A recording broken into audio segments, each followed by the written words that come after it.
Hello guys. मैं आशा करता हूँ कि आप सब ठीक होंगे। सो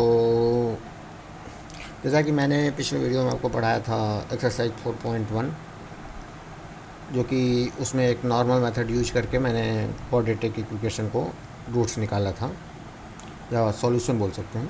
सो अब इस वीडियो में हम जानेंगे कि क्वाड्रेटिक इक्वेशन का रूट निकालने के लिए कौन सा मेथड अप्लाई करेंगे। देखो, दो मेथड हम बताएंगे।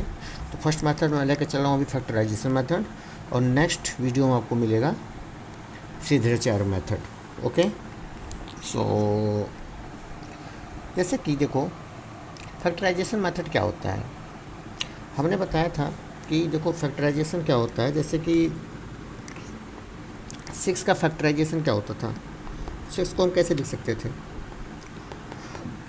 2 क्रॉस 3 क्रॉस 1, एक ऐसे लिखते थे। 6 को ऐसे भी हम लिख सकते थे, 3 क्रॉस 2 क्रॉस 1, या तो 6 को हम ऐसे लिख सकते थे, 6 क्रॉस 1। ये सब क्या है, 6 के 2 3 1 क्या है, फैक्टर है। ठीक। अब जैसे देखा जाए 8 को कैसे लिख सकते हैं, 8 को हम पहले 8 क्रॉस 1 लिख सकते हैं, या तो 8 को हम लिख सकते हैं 4 क्रॉस 2 क्रॉस 1 लिख सकते हैं, या तो 8 को हम ऐसे लिख सकते हैं 2 क्रॉस 2 क्रॉस 2 क्रॉस 1 लिख सकते हैं। और भी कोई मेथड है?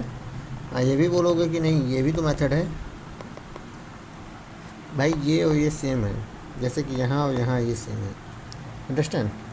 तो 8 का ये सब क्या है, फैक्टर है। ठीक है। सेम उसी प्रकार देखो, सेम उसी प्रकार तुम्हारा ऐसे ही इक्वेशन का भी फैक्टर होता है।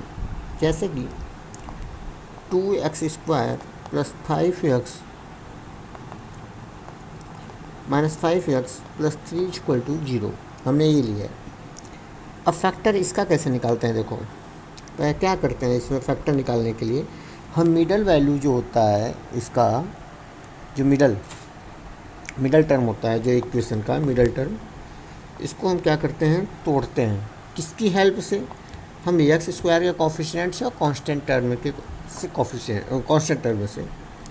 तो कैसे, अब देखो 2 ले लो, किसका, कोफिशिएंट ऑफ x², कांस्टेंट ले लो 3, मल्टीप्लाई कर दो इन दोनों का, कितना हुआ 6।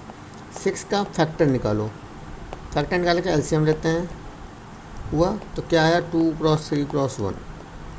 2 3 को कोई एक यूज करो चाहे, ठीक है,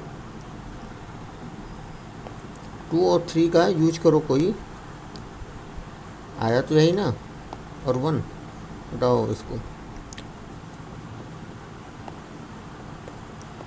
2 3 1 को यूज करो कोई, जिससे 5 आ जाए। तो 2 और 3 में हम जोड़ेंगे तो 5 आता है, हाँ आता है।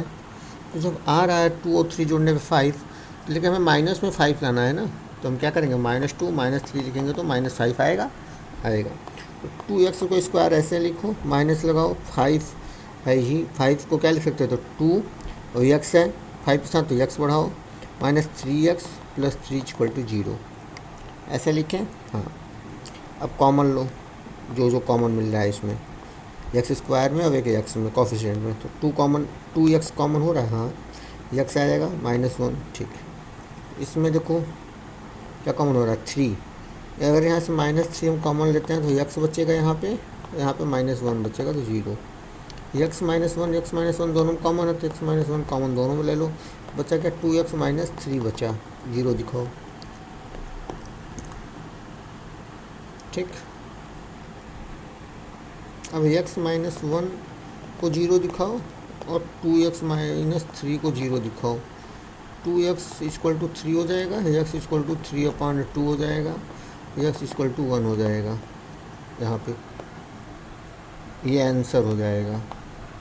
x का रूट क्या होगा, 1 होगा, और 3/2 ऐसे लिखते थे। 2x² minus 5x plus 3 equal to 0 का रूट 1 3/2। समझ में आया? ये हो गया आपका एग्जाम्पल। चलिए अब एक्सरसाइज हम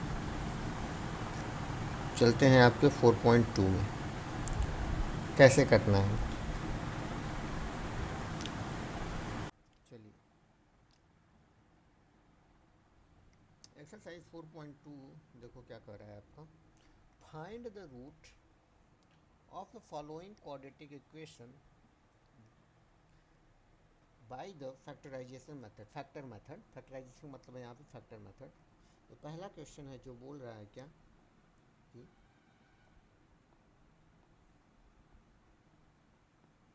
ये देखो,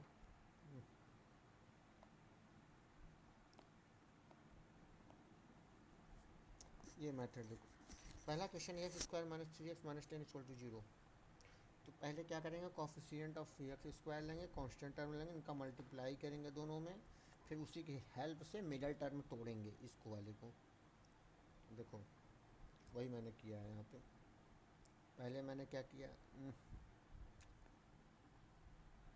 पहले तो कोई x square minus 3x minus 10 लिखा, ठीक है, 10 लिया, और ये यहाँ पे एक्स स्क्वायर का कोफिशिएंट क्या 1 है, तो 10 मल्टीप्लाई 1 किया तो 10 आया। फिर मैंने 10 को क्या किया, एलसीएम निकाला, तो 2 5 जा 10, 5 1 जा 1, तो क्या आया 2 और 5, यही है ना 10 का। हाँ 2 मल्टीप्लाई 5 करोगे तो 10 आ रहा है ना, हाँ तो वही है। तो 2 और 5 के हेल्प से हमें 3 लाना है, तो 5 में से 2 जाएगा तो 3 आएगा, लेकिन क्या चाहिए -3 आना चाहिए यहाँ पे। तो 5 का साइन माइनस में लगा दो और +2 कर दो तो -3 आ जाएगा। तो सेम यहाँ पे किया, एक्स स्क्वायर किया, यहाँ पे -3x को लिख सकते हैं हम ऐसे, 3x को लिख सकते हैं -5x + 2x, समझे। तो यहाँ पे ये चीज़ यहाँ पे लिखा मैंने -5x + 2x, -10 लिखा, फिर 0।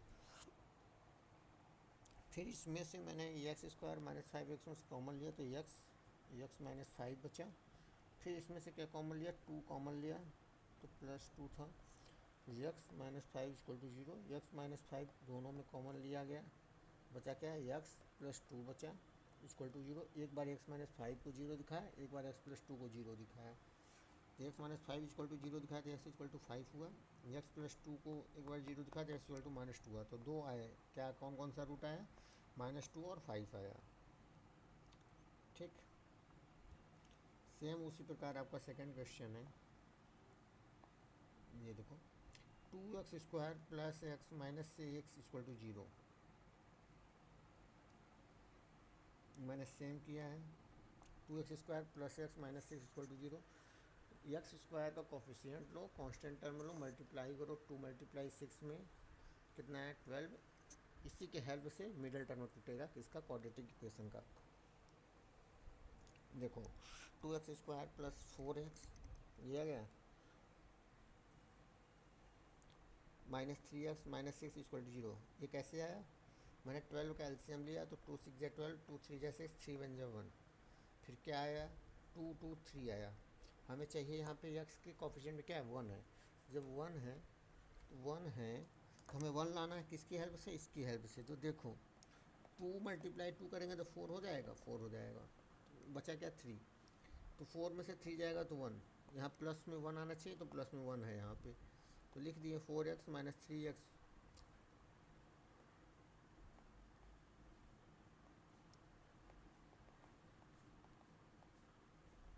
होगा, देखो समझ में आया। ये हुआ 2x² + 4x है, तो इसमें से जो कॉमन होगा वो कॉमन लिया गया, तो 2x कॉमन लिया गया, दोनों में 2x हो जाएगा, पाया जा रहा है। तो यहाँ पे x बचा इसमें और इसमें 2 बचा।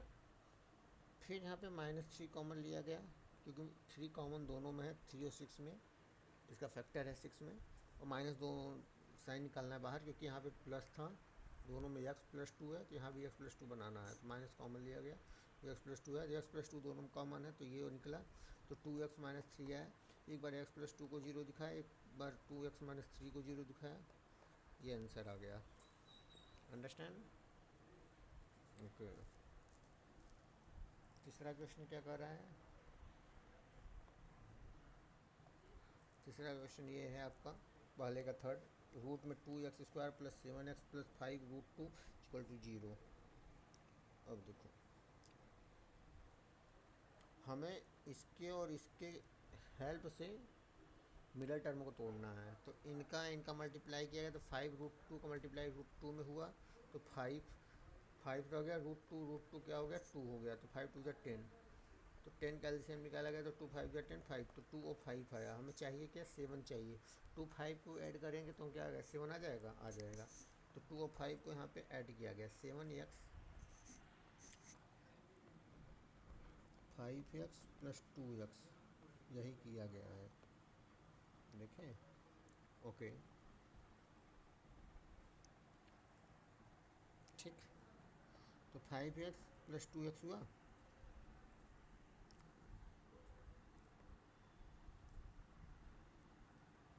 चलो देखो,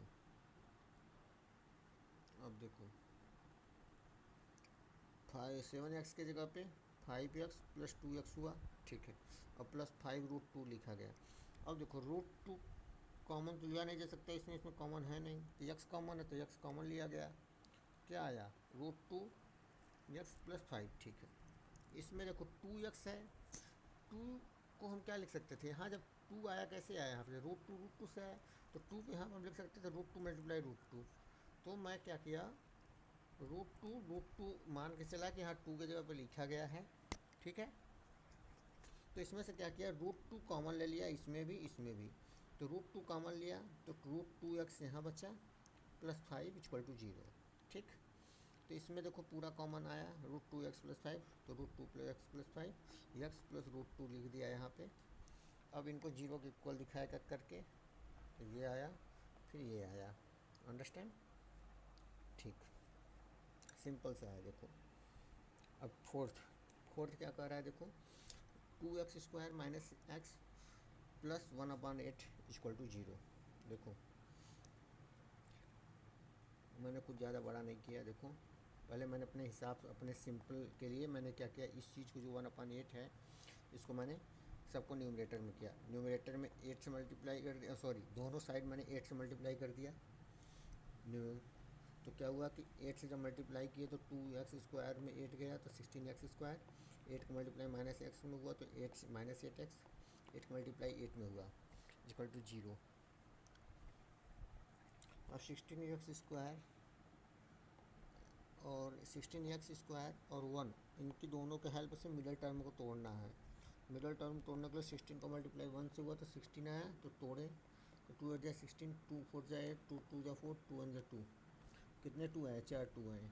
हमें चाहिए क्या, यहाँ पे 8x चाहिए, तो 2 2 4, 2 2 4, 4 4 मिला के 8 आ जाएगा। तो -8 चाहिए, -8 चाहिए, देखो -8 चाहिए, तो -4 लिखना पड़ेगा। यहाँ पे वही लिखा गया, -4। फिर इसमें देखो कॉमन था, तो क्या किया गया, 4x कॉमन लिया गया, तो यहाँ पे 16x² था, तो एक 4x हो जाएगा, -1 आ जाएगा। इसमें से क्या किया गया, -1 कॉमन लिया गया, क्योंकि 4x -1 लाना था यहाँ भी।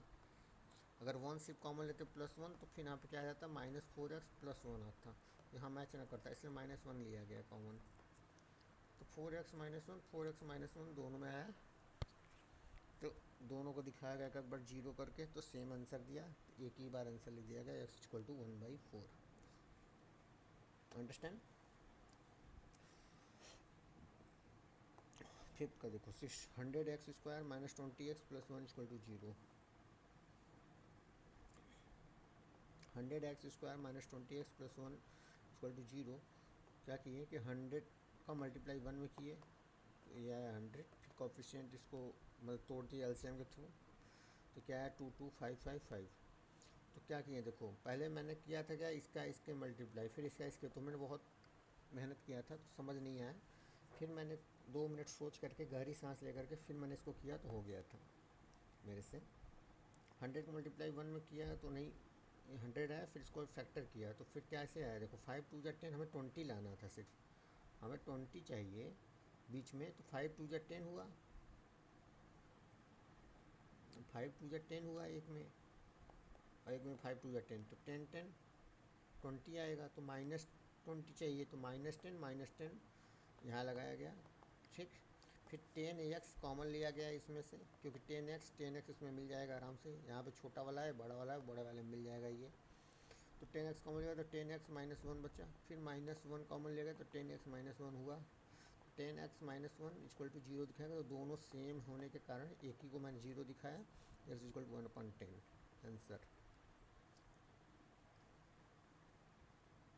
अब देखो बोल क्या रहा है, second question, solve the problem given in example 1। ठीक है,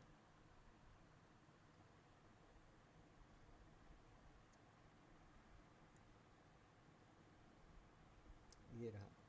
इसको मैंने क्वेश्चन 1 इसमें बहुत डिटेल में अच्छे से कराया है, इसके जस्ट 2 वीडियो पहले तो देखना, इसके जस्ट एक वीडियो, शायद एक वीडियो पहले ही मैंने दिया है, उसमें देखना। Represent the following situation mathematically, John and Jeevanti together है 45 मार्बल्स। ओके, दो जॉन और जीवंती को मिला करके 45 मार्बल हैं। Both of them lost 5 marbles, दोनों के दोनों 5 मार्बल खो दिए। ठीक है, दोनों अलग अलग। The product of the number marbles they now है 124। 5 मार्बल खोने के बाद जो उनके पास मार्बल बच रहे हैं, दोनों का गुणा करने पे 124 आ रहा है। We would like to find out how many marbles they had to start with. हमें मैं ये पता करना चाह रहा हूँ, या हम ये पता करना चाह रहे हैं कि वे दोनों कितने मार्बल से शुरुआत किए थे। तो मान लो एक का यक्स मान लो, एक का वाई मान लो। यक्स जॉन को मान लो, जीवंती का वाई मान लो, तो यक्स प्लस वाई मिलके 45 हो जाएगा। जब 45 हो जाएगा तो यक्स को हमें एक ही वेरिएबल में लाना है ना भाई। यहाँ पे मैंने वही किया है, लो दिखाता हूँ। एक को यक्स माना, एक वाई माना, यक्स प्लस वाई मिलके 45 हुए। तो वाई इक्वल टू हम लिख सकते हैं 45 माइनस यक्स, एक ही वेरिएबल में हमें काम करना है, इसलिए मैंने ऐसा किया।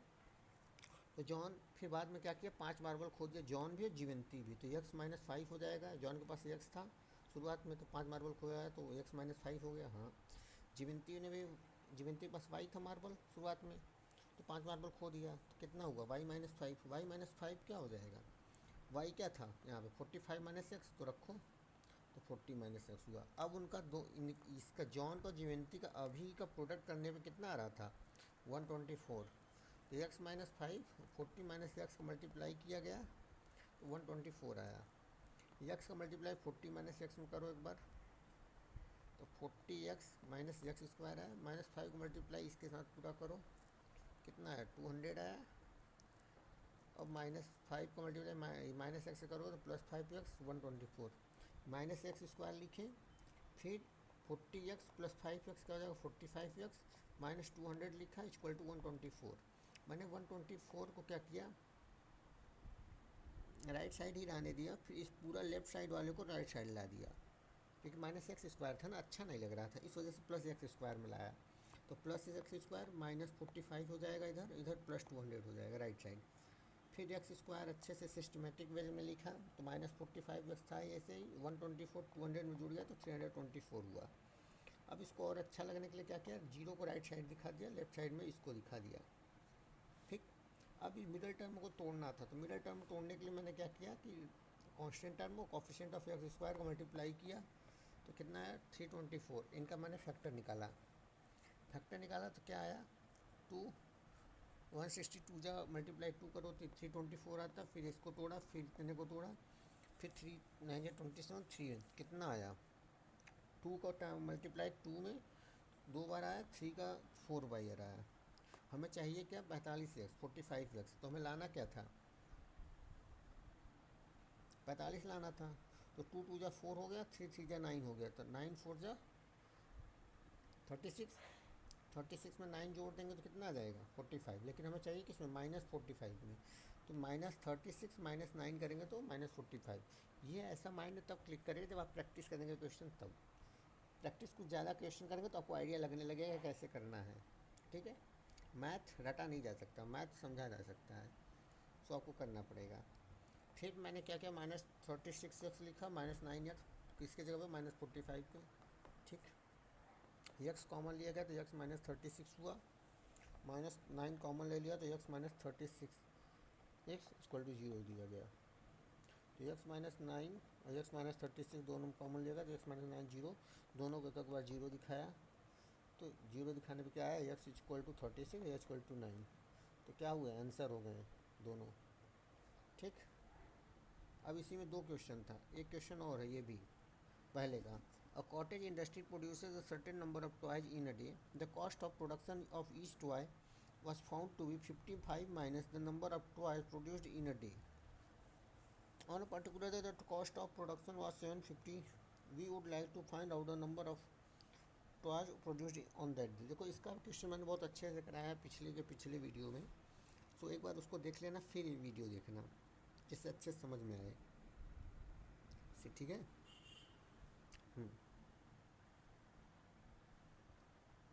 तो मैंने डायरेक्ट यहाँ पे इक्वेशन लिख दिया था क्योंकि मैंने वीडियो कराया हुआ है, समझाया है कि इक्वेशन कैसे बनाते हैं, तो आप जाके वहाँ देख लो। फिर मैंने क्या किया कि एक्स स्क्वायर का कोफिशिएंट 1 था और 750 कांस्टेंट मल्टीप्लाई किया गया। फिर इसका मैंने एलसीएम निकाला 750 का, तो 5 3 टाइम्स आया, 2 और 3 आया। मुझे चाहिए 55x। 55 तभी आता है जब हम कुछ या तो 11 ला करते हैं, 11 मल्टीप्लाई 5 करें तो 11 5 55 होगा, तो कोई मतलब है नहीं। तो फिर इसको मैंने क्या किया, 5 5 जो 25 पहले कर लिया, 3 2 जो 6 5 जो 30 किया, क्योंकि 55 लाने का आसान तरीका है, पहले ला लो 25 और 30 ला लो, या तो 35 ला लो या तो फिर 20 ला दो, क्योंकि 35 प्लस 20 करोगे तो 55 होगा, तो 25 प्लस 30 करोगे तो 55 होगा। तो इस वजह से ऐसा लाया, 25 30 आया, तो मैंने -25 लिखा, -30 लिखा, तो यहाँ पे क्या आ जाएगा -55। ये इसको किया तो एक्स इसमें से कॉमन ले लिया, एक्स स्क्वायर -30 में से एक्स -30 बचा, इसमें से -25 कॉमन लिया तो क्या हुआ 750 में से तो 3 -30 बचा। एक्स -30 दोनों में है तो कॉमन लिया गया, एक्स -25 इक्वल टू 0 किया गया, X -25 equal to 0, X -30 equal to 0, तो X equal to 30, X equal to 25, तो ये रूट आ गए, ख़त्म। अगर कहीं डाउट है तो कमेंट में मेरा गूगल फॉर्म दिया हुआ रहेगा लिंक, आप उसको करो या तो मेल कर लेना, वहाँ से मेरे पूछ लेना, ठीक है, डाउट सॉल्विंग के लिए। ओके। अब थर्ड क्वेश्चन देखो क्या बोल रहा है।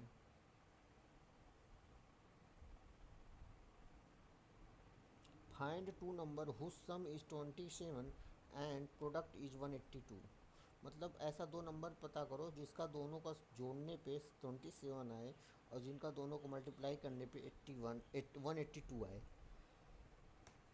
देखो मैंने एक को नंबर माना x, दूसरे नंबर को माना y, तो यहाँ से क्या हुआ x plus Y equal to क्या हो गया 27 आ रहा था, तो y को मैंने लिख दिया 27 माइनस एक्स, लिख सकते हैं x प्लस वाई को ऐड करने पे 27 आया, सम करने पे, ठीक है। तो y को मैंने कहा ऐसा लिख सकते हैं क्या 27 माइनस एक्स, हाँ लिख सकते हैं। फिर मैंने बोला बाद में कि दोनों का प्रोडक्ट करने पे नंबर पे क्या आ रहा है 182 आ रहा है, ठीक है, 182 लिखा गया। अब y के स्थान पे जो मैंने यहाँ लिखा था 27 माइनस एक्स, तो ऐसा लिख सकते हैं, ज़रूर लिख सकते हैं। तो लिखो x multiply 27 minus X equal to 182, ठीक। 27x minus X square equal to 182, ठीक। 27x माइनस एक्स स्क्वायर को राइट साइड लेके गए तो 182 प्लस एक्स स्क्वायर, तो X square plus 182 equal to 27x लिख सकते हैं। तो 27 को लेफ्ट साइड लाया राइट साइड से, तो ऐसा आया। इसको सिस्टमेटिक वाइज में मैंने लिखा, ठीक। अब 27x को मिडल टर्म को तोड़ने के लिए मैंने क्या किया, किसका वैल्यू लिया, कोएफिशिएंट ऑफ एक्स स्क्वायर और कांस्टेंट टर्म का, तो दोनों को मल्टीप्लाई किया, 1 मल्टीप्लाई 82, 1 क्या कोएफिशिएंट ऑफ एक्स स्क्वायर, 182 क्या कांस्टेंट टर्म। तो इनका करने पे क्या आया, एलसीएम निकाला, स्प्लिट किया, तो 1372 आया। मुझे चाहिए क्या 27, तो कैसे लाएंगे, 7 2 जो 14 हुआ, 14 में 13 जोड़ेंगे तो 27 आ जाएगा जी। तो -27 चाहिए, तो -13 -14 को ऐड करो तो -27 आएगा। तो यहाँ पे वही किया मैंने, ऐड किया -13x -14x, ठीक है। तो कॉमन लिया गया एक्स स्क्वायर -13x में से एक्स कॉमन लिया गया, इसमें -14 कॉमन लिया गया, तो x -13 आया। एक्स -13 एक ब्रैकेट में एक्स -14 बचा। इन दोनों को स्टेप वाइज मैंने 0 दिखाया, तो 13 आया और एक में 14 आया, तो दोनों का आंसर क्या हुआ यक्स का वैल्यू 13 और 14। अब यक्स का वैल्यू 13 14 हो गया, तो जब यक्स का वैल्यू एक टाइम पे 13 होगा, जब यक्स का वैल्यू 13 होगा तो वाई का वैल्यू क्या होगा, 27 माइनस यक्स करना था। तो यही यहाँ पे किया गया, यक्स के जगह पे 13 रखा गया तो ये आया 14। ठीक, समझे, वाई का वैल्यू जब यक्स का वैल्यू 14 रखा गया होगा तो वाई का वैल्यू क्या आया 13। देखिए 4 आंसर, समझे, मतलब 2 आंसर आया यक्स और वाई का वैल्यू, टोटल मिला के 4 आया। यक्स का वैल्यू 2 और वाई का वैल्यू 2। Okay okay. अब देखो थर्ड, सॉरी फोर्थ। फोर्थ क्या कर रहा है, find the two consecutive positive integers sum of whose number is 365। कहने का तात्पर्य ये है कि ऐसा दो कॉन्सिक्यूटिव इंटीजर बताओ जिनका सम ऑफ स्क्वायर इज 365। मतलब ऐसा दो कॉन्सिक्यूटिव नंबर लो। कॉन्सिक्यूटिव नंबर क्या होता है, जैसे 5 6 या 4, 4 और 5 क्या कॉन्सिक्यूटिव नंबर है एक दूसरे के। ठीक है, 5 और 6 कॉन्सिक्यूटिव नंबर है। ठीक है, तुम्हारा 4 तुम्हारा 4 और 6 कॉन्सिक्यूटिव नंबर नहीं है, क्योंकि इनका लगातार नहीं है, बीच में गैप आ जा रहा है यहाँ पे, इस वजह से 4 6 नहीं है। लेकिन 4 और 5 है, 4 5 कॉन्सिक्यूटिव नंबर है, 5 और 6 कॉन्सिक्यूटिव नंबर। तो हम ऐसे लिख सकते हैं यक्स और यक्स प्लस 1। अंडरस्टैंड, या तो यक्स प्लस 1 लिखो, यक्स प्लस 2 लिखो, ये कॉन्सिक्यूटिव नंबर है। X comma x plus 1, x plus 2, x plus 3, कुछ भी ले लो, चाहे यक्स प्लस 3 यक्स प्लस 2 ले लो, ये 2 नंबर हो जाएंगे। चाहे तो यक्स प्लस 1 यक्स प्लस 2 ले लो, ये 2 नंबर हो जाएंगे। चाहे यक्स ले लो, यक्स प्लस 1 ले लो, ये 2 नंबर हो जाएंगे। अंडरस्टैंड, ठीक। तो मैंने लिया क्या यहाँ पे, यक्स और यक्स प्लस 1 लिया। इनका बोल रहा है ये दोनों नंबर का क्या करो, स्क्वायर करो। हुज स्क्वायर बोला है, एक्स प्लस 1 का होल स्क्वायर, स्क्वायर करके फिर इनका सम करो। कितना आया 365। अंडरस्टैंड,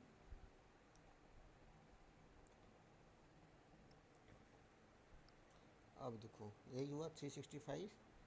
अब मैंने क्या किया देखो, अब इसको एक्स प्लस 1 का होल स्क्वायर फार्मूला लगा दिया। तो एक्स प्लस 1 का होल स्क्वायर क्या होता है, x square plus 1 plus 2x। फिर मैंने क्या किया, एक्स स्क्वायर को जोड़ा तो 2x स्क्वायर आया, 2x प्लस 1 लिखा, माइनस 365 हो गया इधर, ये 365 राइट साइड से लेफ्ट साइड आया। 2x square plus 2x minus 364 आया इक्वल टू 0। फिर मैंने क्या किया, 2 कॉमन ले लिया पूरे में से। तो 2 कॉमन लिया पूरे में, क्योंकि सब में 2 2 था, 2 का फैक्टर मिल जाता तो सब इसलिए लिया। फिर मैंने 2 शो का किया, राइट साइड भेज दिया। तो प्रोडक्ट में था तो राइट साइड जाएगा डिवाइड में, तो 0/2 हो जाएगा, 0/2 इक्वल टू 0 हो जाएगा। तो मैंने क्या किया, X square plus X minus 182 equal to 0 हुआ। तो एक्स को मैंने 182 और एक्स स्क्वायर का ऑफिशिएंट से हेल्प करके मैंने इसको तोड़ा, तो एलसीएम निकाला तो क्या आया 2 7 13 आया। हमको चाहिए क्या 1, तो 2 7 जा 14, 14 में से 13 जाएगा तो 1। किस में 1 चाहिए, पॉजिटिव में, तो 14 का वैल्यू बड़ा होगा साइन में प्लस, इधर माइनस, 14 में से 13 जाएगा तो 1। वही चीज़ यहाँ पे किया मैंने, देखो। फिर एक्स कॉमन लिया गया तो एक्स प्लस 14 आया, माइनस 13 कॉमन लिया गया इसमें से तो एक्स प्लस 14 आया। तो एक्स प्लस 13 और एक्स प्लस 14 और एक्स माइनस 13 को 0 दिखाया गया एक एक करके। तो एक्स का वैल्यू जब माइनस 14 था तो एक्स प्लस 1 का वैल्यू माइनस 13 आया। जब एक्स का वैल्यू 13 था एक्स प्लस 1 का 14 आया। तो 2 वैल्यू आया एक्स का और एक्स प्लस 1 का, 2 वैल्यू। ठीक, चलो अब फिफ्थ का देखो, the attitude of right angle is 7 centimetre less than its base. मतलब कहने का मतलब ये है कि height of the right triangle is 7 centimetre किससे, बेस से, और इसका हाइपोटेनस कितना है 13 centimetre. Find the other 2 side. सीधी सी बात है, हाइपोटेनस का करेक्ट वैल्यू दे दिया है, हाइट का वैल्यू वेरिएबल दिया हुआ है, किसके वेरिएबल में, बेस के वेरिएबल में। इसके ऐसा देखो, ये तुम्हारा राइट एंगल हो गया, ये हाइट है, एच, ये हाइपोटेनस है, हाइपोटेनस ये बेस है, ठीक। हाइट मतलब एटीट्यूड समझो यार। बेस क्या मान लो, बेस को मान लो यक्स, तो यक्स माने एटीट्यूड क्या होगा, एटीट्यूड क्या है इसमें 7 सेंटीमीटर है, लेकिन किससे less than its base, 7 centimetre less than its base. देखो ये बेस है, मैंने बहुत अच्छे से समझाया, ये बेस है, उसी में समझा देता हूँ, ठीक है। ये बेस है, यक्स इससे 7 मीटर छोटा है, तो क्या होगा, यक्स क्या था, बेस था, हाँ 7 मीटर छोटा, 7 सेंटीमीटर छोटा है, तो यक्स -7 लिखा गया, ठीक है। हमें पता है हाइपोटेनस कितना है, कितना हाइपोटेनस है 13। अब हमें पता है कि राइट एंगल ट्राइंगल का फार्मूला हाइपोटेनस का स्क्वायर एटीट्यूड का स्क्वायर प्लस बेस का स्क्वायर, यही होता था एटीट्यूड, हाँ। तो देखो हाइपोटेनस ए बी क्या है, यहाँ पे हाइपोटेनस है ए बी, एटीट्यूड क्या है ए सी, और बी सी क्या है, बेस है।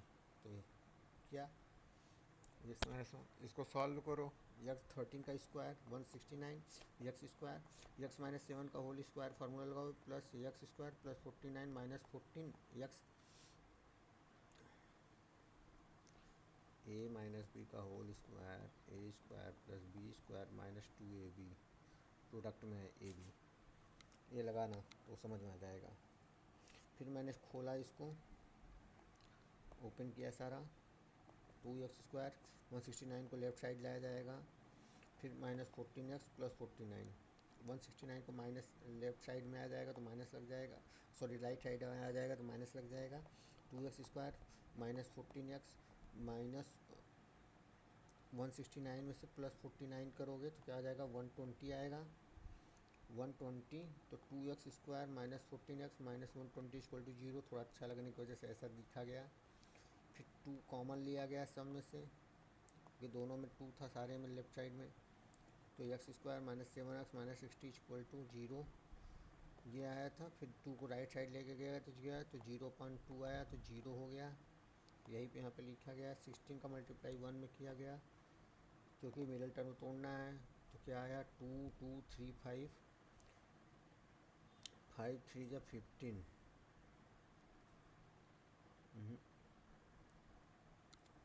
2 2 जा 4, ठीक है, 4 3 जा 12, 12 में से 5 जाएगा तो 7 आ जाएगा, आराम से आ जाएगा।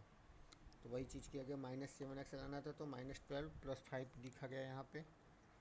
फिर मैंने क्या किया, इसमें से यक्स कॉमन लिया गया, एक्स स्क्वायर -12x में से, तो एक्स -12 बचा। फिर इसमें से मैंने 5 कॉमन लिया गया तो एक्स -12 बचा इक्वल टू 0, तो एक्स -12 एक बार 0 दिखाया, एक्स प्लस 5 0 दिखाया, तो X -12 equal to X 12, X equal to -5,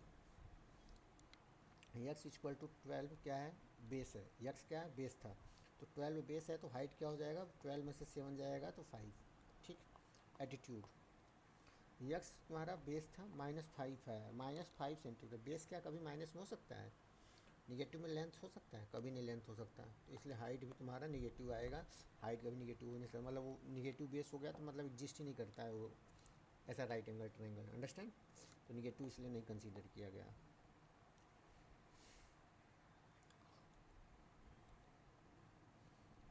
अब 6 का देखो, cottage industry produced a certain number of pottery articles in a day, ठीक है, कुछ नंबर पॉटरी आर्टिकल्स प्रोड्यूस करती थी एक कॉटेज इंडस्ट्री, ठीक है। It was observe on a particular day that cost of production of each article in rupees was 3 more than twice the number of articles produced on that day. If the total cost of production on that day was 90 rupees, find the number of articles produced and cost of each article. Okay, देखो कहना क्या चाह रहा था, मैंने माना था क्या, number of article x, cost of products कितना था, बोला था क्या, it was observed that on a particular day cost of production of each article, cost of production क्या है, प्रत्येक आर्टिकल का was 3 more than twice number of article, मतलब तीन से ज़्यादा, कितना ज़्यादा है, ट्वाइस है किसका, नंबर ऑफ आर्टिकल्स है। तो नंबर ऑफ आर्टिकल्स मैंने मान लिया यक्स, कितना ज़्यादा है, 2 टाइम्स ऑफ आर्टिकल के, ठीक है, कितने से, 3 से, क्या है, कॉस्ट है, ठीक है, एक कॉस्ट है, यही है। The total cost of production on that day, ये एक दिन का कॉस्ट था, देखो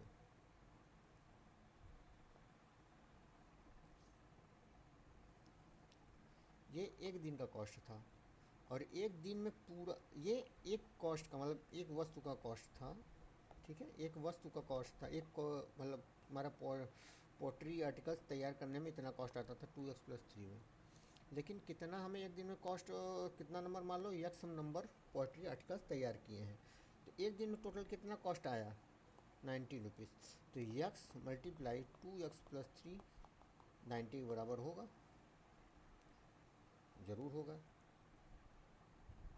तो मैंने क्या किया, 2x² + 3x, इसमें मल्टीप्लाई कर दिया एक्स का, तो ये आया इक्वल टू 90।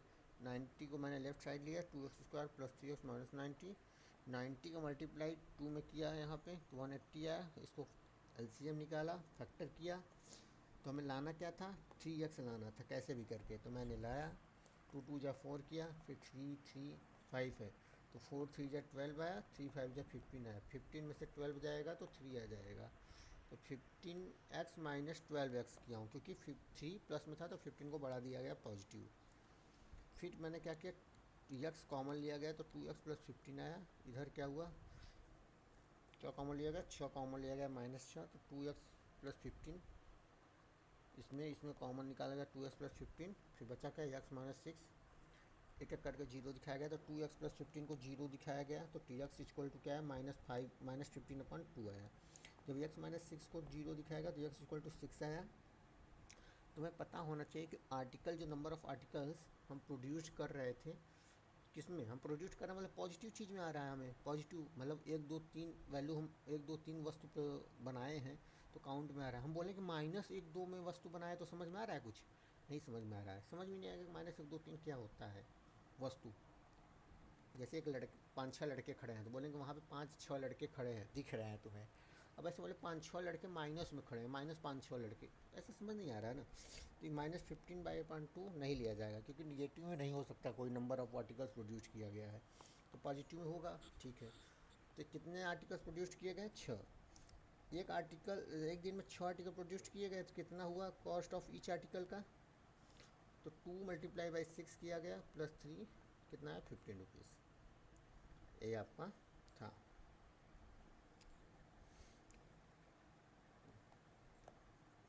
अगर कहीं डाउट होता है आपको तो मैं अपना ईमेल आईडी दे दूँगा, आप ईमेल आईडी में रीच आउट कर लीजिएगा, और या गूगल फॉर्म दे दे रहा हूँ तो उसमें आप अटैच कर दीजिएगा कोई भी डाउट।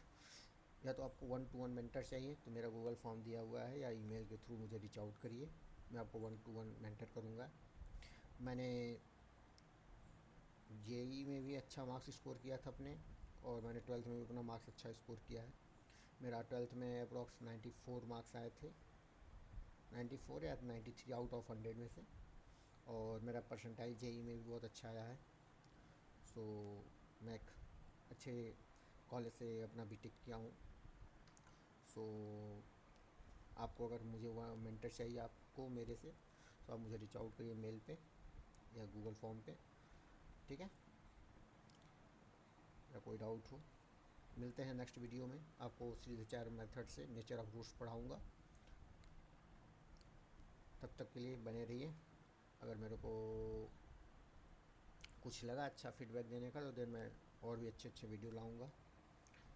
सो अगर अच्छा लगा हो तो चैनल को सब्सक्राइब करिए, लाइक करिए, अपने दोस्तों के साथ ज़्यादा से ज़्यादा शेयर करिए।